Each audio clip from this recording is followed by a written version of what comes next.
Welcome to J Advanced Problem Solving series. Today we'll be discussing a question based on complex numbers. Let us start. The question says that let Z be the complex number satisfying this particular equation and Z0 denotes the complex conjugate of Z and the imaginary part of Z is non-zero. Then we have to match these columns. Let us take a look at this equation. Mod Z cube plus 2 times Z square plus 4 times Z conjugate minus 8 equal to 0. If I take conjugate on both the sides, I can write mod Z cube since the modulus of cube and Z conjugate is same plus 2 times conjugate of Z square plus 4 times Z minus 8 equal to 0. I practice both equations. So I'll get 2 times Z square minus Z conjugate square plus 4 times Z conjugate minus Z. These 8 will be cancelled equal to 0.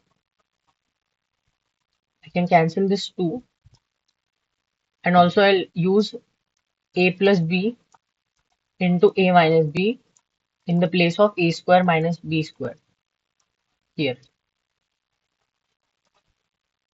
So it will be z minus z conjugate times z plus z conjugate plus 2 times.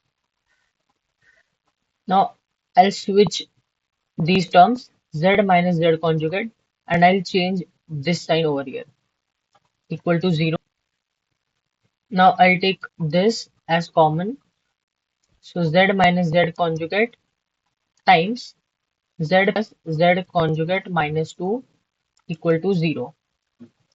Now this thing can be equal to 0 or this thing can be equal to 0. If z and z conjugate is 0, then z is equal to z conjugate. If z is a plus ib, let us suppose.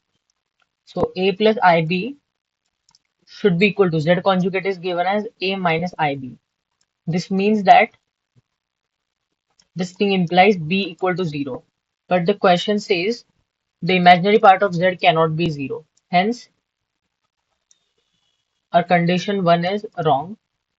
Hence, we'll use condition 2, which is z plus z conjugate is equal to z plus z conjugate minus 2 equal to 0. That means z plus z conjugate equal to 2.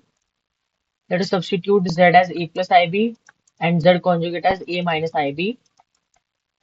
We'll get 2a equal to 2 and a equal to 1.